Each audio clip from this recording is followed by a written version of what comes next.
Hello, everybody, and welcome back again to the Break-Thru Active podcast. I'm here with my boy, Steve. What's going on, mate? How are you? Newcastle's number one podcast. Gotta say it every time. We are soon to be Newcastle's number one podcast. I've got it. Yep. And when we do become Newcastle's number one podcast, I'm going to have nothing to substantiate that claim apart from us just continually saying it. And then if you say something long enough, people will believe it. I agree. I think say it now. We'll just will it into fruition just every week. Just say, welcome back to Newcastle's number one podcast from now on in. Well, I just said that we're soon to be. So from next episode, we can be number one podcast. We are. And then we'll just say that, but we won't say why it is or how it is. We'll just say it, and then people will, I'm sure, start to believe it and start telling their friends that our gym hosts the number one podcast in Newcastle. Yeah, don't even like when you're talking about it, don't like make a big deal of it on the microphone. Don't say, hi, we are Newcastle's number one. Just be like real blasé about it. Just be like, yeah, hey, welcome back, Newcastle's number one podcast. Just like it's just casual. Yeah, we are. That's it. Everyone already knows it. Yeah. So hey, back again, and just subtly, like every now and then, just in the background, like you're talking, or we're just doing number ones here and there. I'll tell you what. This last week, I've been copping some. I've got like this podcast. Now this is no joke. This podcast has been receiving absolutely rave reviews. Yeah. Absolute rave reviews. Like honestly, I've copped I've had a few people message me and just say like, oh, great job, and they like the fact that we're just there talking a bit of shite every now and then, and it's just it's a bit light and it's a good part of their day. So I'd just like to thank my mum for giving me some great feedback for that. So thanks, Mum. I'm just kidding. Couple members. I've had a few people talk about like the swearing, as in like dropping the F-bombs. Yeah. Had Jason Hart this morning, Cardiff, Jace. Did he drop an F-bomb? No. He said because the workout was pretty tough going this morning, and we're in one of the rest periods, and he's like, "Oh, listen, Mitch, I might be the next member to drop an F-bomb when you ask how the workout was." And then that's good. It's good. It's doing the rounds. That's right. Yeah, that's good. I've copped it as well this last week where people have been talking about the swear words. Katie Greville said to me, I think it was on Saturday. Yeah, she said something about I need to start dropping more F-bombs, and I'm sure behind my back some point this week I was getting flip the bird. Speaking of the bird, that's one finger, number one, Newcastle's number one podcast. I really love that we're encouraging swearing amongst our members now at us. Hey, whatever. Well, it allows people to be a bit more relaxed, and that's what we want. We don't want any guards up. Just fly them out at us. That's all right. It's all right. We're not without a bit of controversy, and you can't get to number one podcast in Newcastle without a bit of controversy. Numero uno. That's right. No holds barred. Number one. If you're watching this on video, I normally do my videos here, so I should get something along the wall here saying Newcastle's number one podcast. Just subtly, just in the background, just hold it up whenever we can. And from now on, I'm not making any big deal about it. I'm just saying Newcastle number one. That's it. Just very calmly, cool. And by the end of it, I think by the end of this week, I think everybody in Newcastle will have listened to this episode. You know what I think I'm going to name this podcast? How we became Newcastle's number one podcast. That's the title. That's good. I like that. Just change. Why don't we just call it? Like, I think you just rename the whole gym, so you could, instead of just Break-Thru Active, you could put Break-Thru Active, the home of Newcastle's number one podcast. We're just getting it out there everywhere. Newcastle's number one gym. And podcast. Also unsubstantiated, but could be true.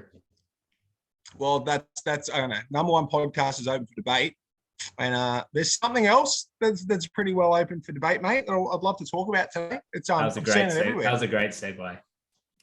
segue. Number one. That's So how we. number That's one how we co-host. became number one podcast in Newcastle.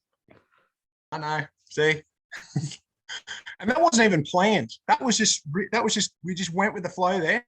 See, this is why. Just hold it up. I'm holding it up all episode. No, so this is what the first topic, like call for today is. I've been seeing it everywhere. You know, just like last year, all we were seeing was COVID-19 and vaccinations and all this stuff. And lately we've been seeing lots of other things. I just can't get away from it. Instagram, Facebook, the works. And that is, who is the greatest male tennis player of all time? And there's always the three: Roger Federer, Rafael Nadal, and Novak Djokovic. 1, 2, 3, the big three. You could probably say that you would say they're the three greatest tennis players, I think, male tennis players of all time. So, and there's always a debate now because they're just so close to each other in the amount of Grand Slams they've won. And I think, I think it's always open for a good debate, considering, you know, all three are as good as one another, really. But there's always going to be talks about who's the best of the three. An interesting conversation. Yep. Whenever I think about it, I've got a bit of personal bias because I love Roger Federer. I'm just like a big Rog fan. So a little bit biased. I think he's number one, and then Joker's 2, and then Nadal's 3. Yeah. Part of why Nadal's 3 is because so many of his Grand Slams he's won on clay. Yeah. So he's obviously a clay court specialist. Yeah. And I think that kind of has to get factored in a little bit. And then I just like Rog more than Novak, to be honest. and Rogers kind of obviously did it first. And I grew up watching him play a little more. So I've got a bit of that bias too. But I think there is a pretty strong argument that Novak's the best. Yeah, okay. So do you know Federer on a personal level? Been calling him Roger a fair bit. His podcast, not Roger. Oh, we catch up every week or two. I'll tell you what, we could get him on the socials promoting the podcast and turn into the world's number one podcast just quietly. Well, at least become Switzerland's number one podcast. Yeah. At least we've made it. Marv made it. Part of Switzerland's number one podcast. That's what I've always aspired for. Yeah, don't worry about America or Australia, Switzerland. What are your thoughts? It pains me to say this, mate, but it pains me for numerous reasons. So coming at number 3 for me is my favorite tennis player of all time, and I think it's Rafael Nadal is number 3, but just purely because I know he's won the most Grand Slam titles of the 3, and he's won 22 of them. But yeah, you're right. Like I think 14 Grand Slam titles have been won at the French Open, which is on clay. And I just think, you know, whilst winning 8 Grand Slams everywhere else is phenomenal, I just think because he is such a clay court specialist, whereas I think Roger and Novak are probably a bit more well-rounded than he is. Yeah. So I think for that reason, but having said that as well, there's all arguments everywhere, but he was injured for such a long time as well. Like he was just so relentless in the way he played the game, where he could have retired 5 years ago due to injuries, right? So how many Grand Slams could he won if he was fresh? Yeah. Is probably another thing that sort of comes into my mind. But I think at this point in time, you know, obviously there's an argument there that he wouldn't have won all the ones he did win if he wasn't playing the way that he was. Because like he said, he put such strain on his body that it undoubtedly ended up causing the injuries that left him off. But he wouldn't have been the player he was if he played differently. Yeah, so it's tough, but it was hard picking this list, but unfortunately I've got to give my man number 3. If I can't for our listeners, I can't be biased. This is why we're number 1. I'm speaking from not the heart, I'm speaking from here, the brain. So number 3 is Rafa. And coming at number 2, this also pains me to say this, but it's Roger Federer for me. Roger Federer is number 2, I think. I don't really need to say too much about him, to be honest with you. Like, I mean, he's won 20 Grand Slam titles, and I think in regards to, as I said, I think in regards to who the GOAT of the sport is and who the greatest tennis player of all time is, I think it's 2 different things, because I think the GOAT status is like how like well respected you are amongst like the tennis community and people worldwide. Because I think if that's the case, I think Roger will always be the GOAT of tennis. Yeah, I can't argue with that. He's more well known. Like he's the Tiger Woods of tennis, and there's an argument that Tiger Woods isn't the greatest golfer of all time, but yeah, when you think of tennis, you think of Roger Federer, unless you're like probably like a 10-year-old now or something like. But anyone age 15 through to 80 who knows tennis would think Roger Federer when they think tennis. Yeah, I agree. Yeah, that's like, yeah, I think being the GOAT of the sport and being the greatest at it, I think are 2 different things. And that sort of leads me into why I think Novak is the greatest tennis player of all time. And that just pains me to say it because I can't stand the bloke, but I can't. I've been saying it for years. I said it when he was, I think I said it when he was at maybe 15 or 16 Grand Slam titles. I thought to myself, I think this bloke's the best. I just think, I've always say, fate of the universe on the line, which tennis player I want to win a game for me. I'm taking Andre Iguodala. It'd be Novak. He's just relentless. Like, yeah, he doesn't do anything extravagant. Like, he doesn't have like a massive forehand or a massive backhand or a massive serve, but his court coverage and his ability to just keep getting that ball over the net at you and forcing the opponent into unforced errors is just unbelievable. He just doesn't stop. And he's still just playing at like such a good level. Like Nadal is too, like he's obviously a little bit injury here and there, but like Novak hasn't really had any downfall at all. Like, he's just still just won Wimbledon. Like Wimbledon. And he doesn't even look like it. Like he could honestly go and win 30 Grand Slam titles. He's at 21 now, so he's behind Nadal by 1, but he'll smash that. Like he might hit 30, like, honestly. And I just think the biggest thing that gives Novak the number 1, speaking of number 1, Newcastle's number 1 podcast. That's us. The biggest thing is he won majority of those Grand Slam titles in probably the toughest era of tennis. In the fact that his 2 biggest rivals are Roger Federer and Rafael Nadal. Yeah. I think that's where he won most of them. That speaks. That's it for me. Done. Before we move on, you'd hate to be like a player like Andy Murray or Roddick or one of these other players that kind of had to go. Roddick was a bit before it, actually, but one of these players that was kind of like 4th, 5th in the world that was always kind of there, but just always had those 3 guys just ahead of him. I actually had this conversation the other day. I actually said to someone, I said, I think Andy Murray is one of the greatest tennis players of all time. I think he is. He won 3 Grand Slam titles, and that is a massive effort considering who is up against. If those 3 weren't in it, there was a thing. I read a thing, and it said they predicted that if Roger, Rafa, and Novak weren't a part of that era, Andy Murray would have had 17 Grand Slam title wins. 17, crazy, pretty amazing. So that just goes to show for debate. Any tennis fans out there who are listening, let us know who you think. I would like to know.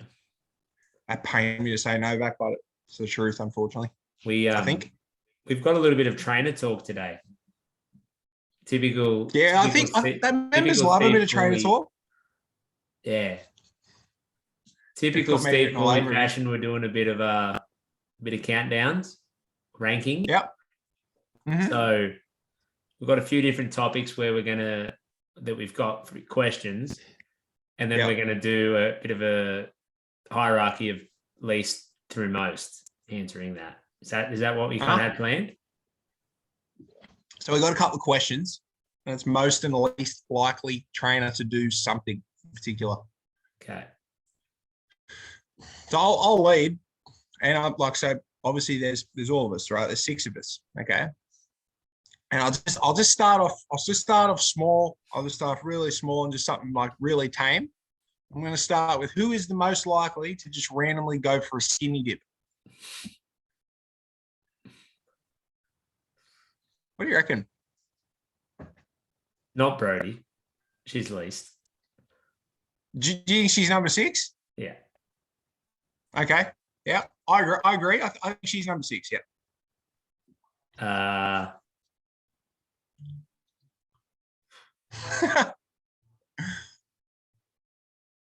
This is why we're Newcastle's #1 podcast, everybody.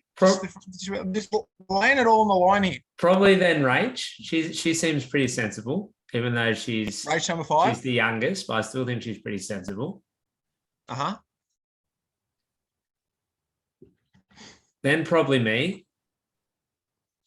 I'm not. I just don't like. I don't like swimming that much, regardless if it's naked or not. I'm just not a. Don't really like swimming that much. Just don't like it. Just don't like wearing my birthday suit too often. A birthday suit's okay.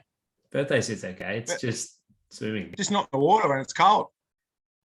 Then I think probably you. I can't really.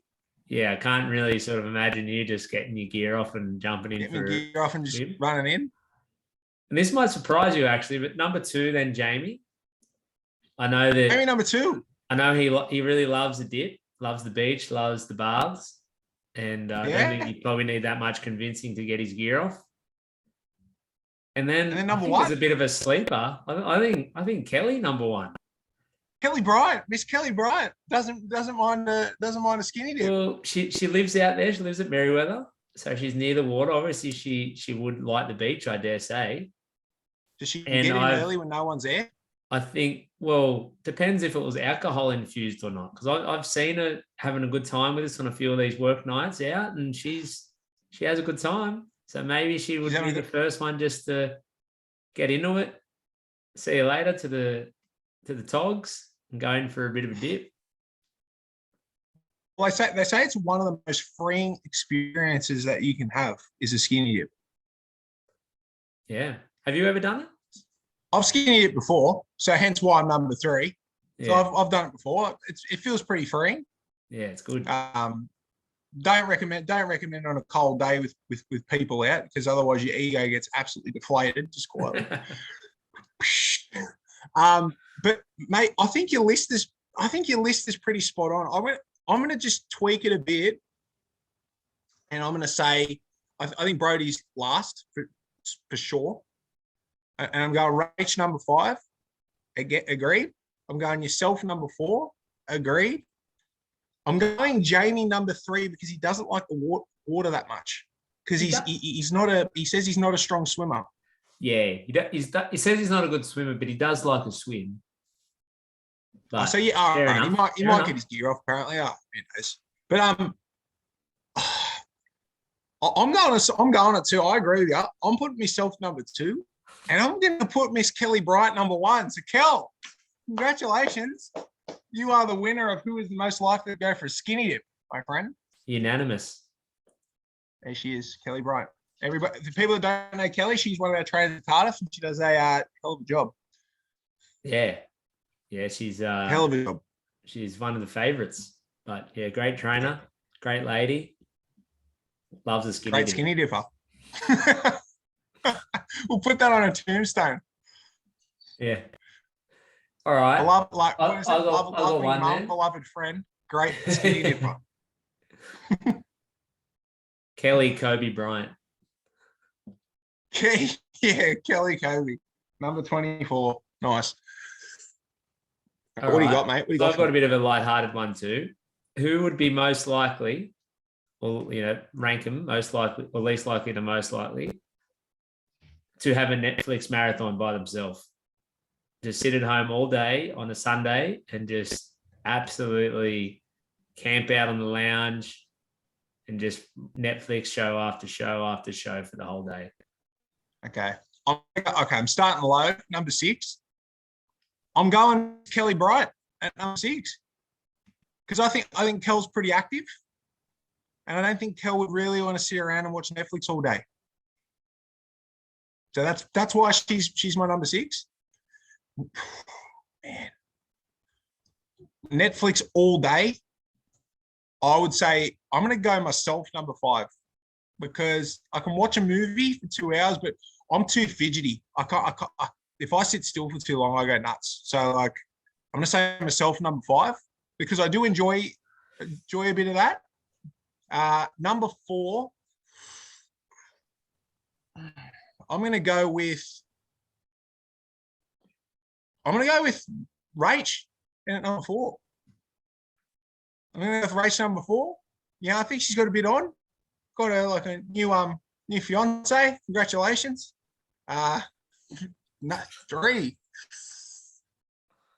I'm going to go Brody Griggs coming at number 3 because I think I just don't think Brody could sit there all day and watch Netflix. I think she could watch a bit of it, but I don't know about all day. Number 2, I'm going yourself. Number 2 because I think like there's a bit you could easily watch. You could watch like whatever you're watching on YouTube, like a bit of golf, bit of basketball, bit of tennis, bit of health stuff, and then you're big on your docos and movies and all that jazz. So I'm going to number 2 and number 1, absolutely slopping it hard. Jamie Richardson, 100%. That's I'm locking it in 1-6. There you go. What's yours, mate? Well, such a funny count. Yeah. I actually got Rach number 6 because Rach 6. Yeah, I think that she's like I agree, got a bit on, works a lot, bit of a social life, and I think probably just wouldn't want to spend too much time Netflixing. So what you're trying to say is she has more of a life than we do. Yeah. We don't have lives. Number 5, I think Kelly, and similar reasons to you. Like likes to be active and out and about. Got kids, so Coop might want to be doing something. But I think if she ever had like a weekend to herself, she might just want to, be a lounge lizard for the whole day, just a bit of R&R. But that's fair. That being said, number 5. I think you're number 4 too, because I was actually thinking the same thing. I think you're like find it hard to sit still for very long. To sit down, that's a shocker. Surprise. Yeah. And that's also the same reason why I'm going to put Jamie at number 3 because I think he's just a little bit on edge, and he can watch a bit. Like he watch a movie, he can watch like shows or whatever, but I don't think he could just really binge. I think he'd want to go and do something else.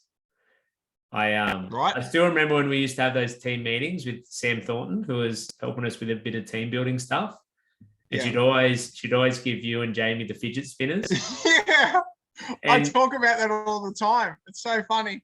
Me and Brody were sitting opposite you guys, just hanging out, and then I'd look over and you and Jamie were just like fidgeting away. And it's like, it's funny. It's like Sam said to me in the past, she goes, it's no surprise that I gave you 2 the fidget spinners. Can't sit there still. It's almost like she knows you guys, almost. Mm-hmm. And then number 2, I think myself. I'm not backward in coming forward and saying I like a Netflix binge. I like my docos. I like my short series. I get into some longer series and I can watch a couple of episodes in a row. I like every movie that I've ever watched. So doesn't hate a movie. It's unbelievable. Like every movie. So I'm definitely can see myself being up there, but I think Miss Brody Griggs. I think BG gets it. I think she would get very comfortable. She'd wake up on a Sunday.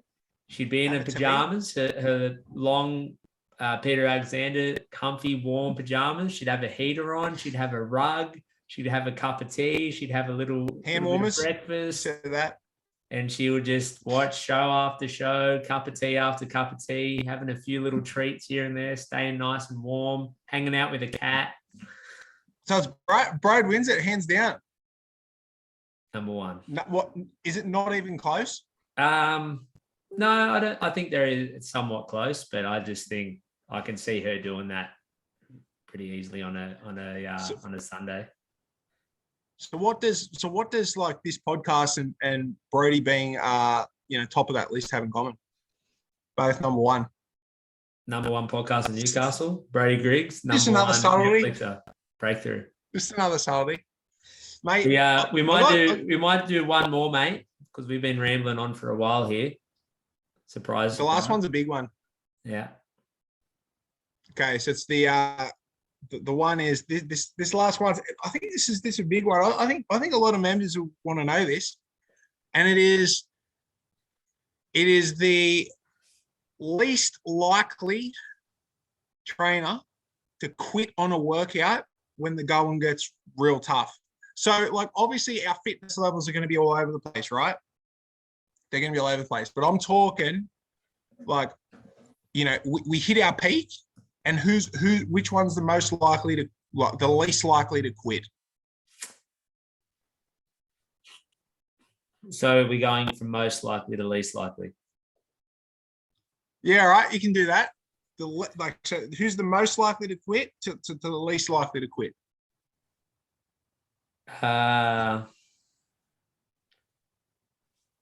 Well, to reverse my thought process from before, I think Brody Griggs most likely to quit.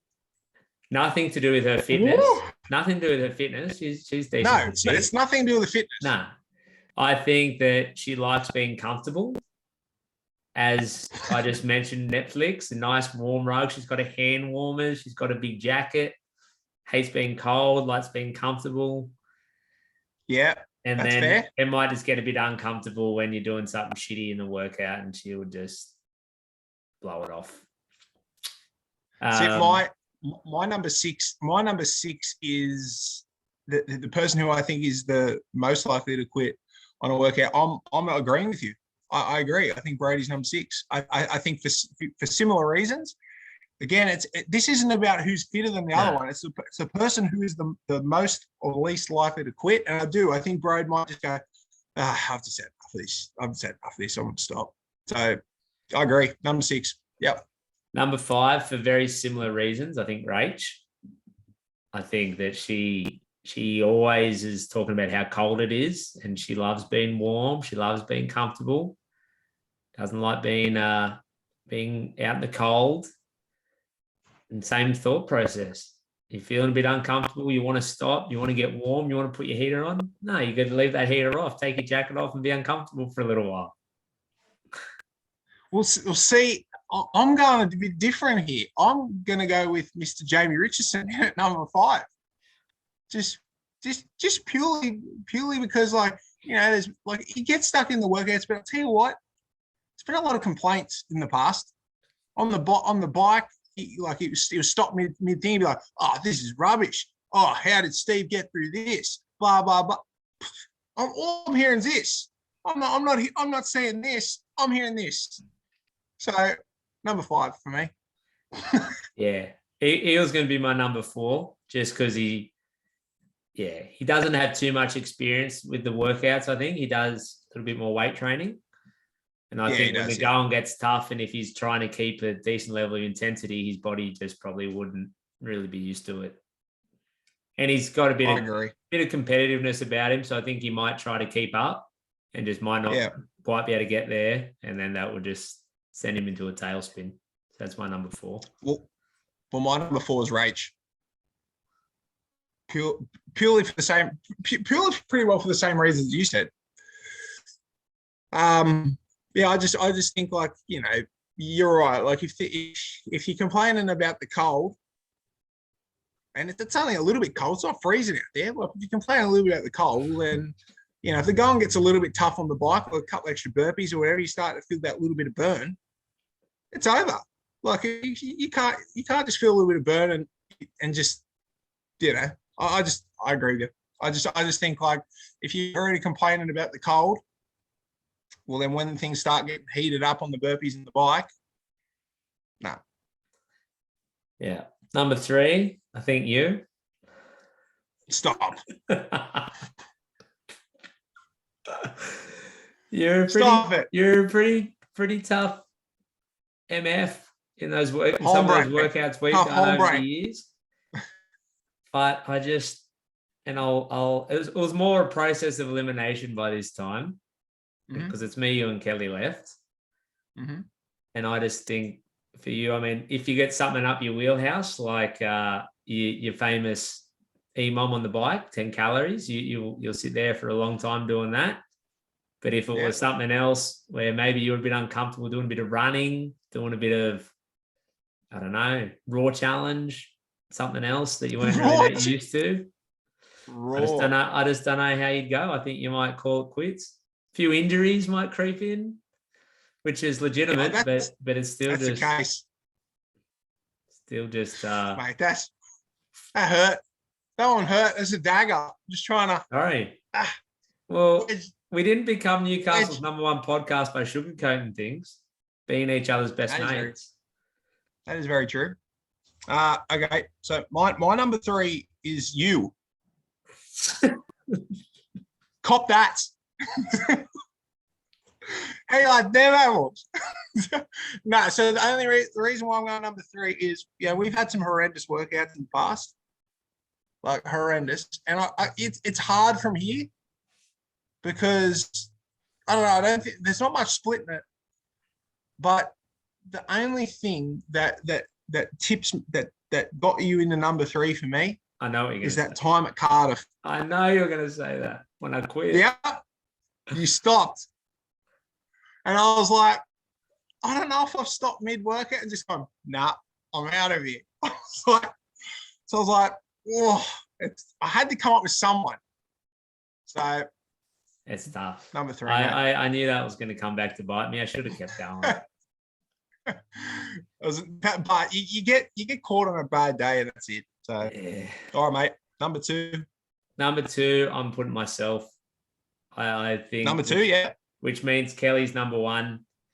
And reason for that, I'll back myself. I think I'm, pretty resilient when it comes to workouts, but some of the stuff I've, heard of Kelly doing with the long runs and workouts and things, but I think there's just something about being a mum, just built-in toughness. Just to get through. I've never spoke to her about childbirth, but she would have been in labor, and I'm sure that's a lot worse than any workout that there could be. And she's pretty tough, old Kel. Not old, I'm not calling her old, but she's pretty tough. You old hag, Kel, if you listen to this. She's pretty tough, and I think if we were doing something, obviously the exact same workout where we had a exact same exposure to something, I think she would just probably outlast me. Plain and simple. Well, I have to do it. It comes down to myself and Kel here, who the toughest hombre is, and it ain't me. It's Kelly Bryant, number 1. Absolutely. I'm not talking about myself here, but because we don't have much time left. But I agree. Kelly was always the first person that came to my head for this one, and I just think, like, seasoned, right? Seasoned, done it all before. Mum, she's an absolute whippet, fit as a fiddle. I just think she's mentally tough. I can just sort of see it in her. She's just someone I don't want to meet in a dark alley as well for some reason. But she, I don't know. I just think there's something. I've seen her work out once, and she was a weapon. Just judging by trying to think of something different as to what Mitch said. There's certain people I look at and I'm just like, I think they'd be pretty tough, like when push came to shove.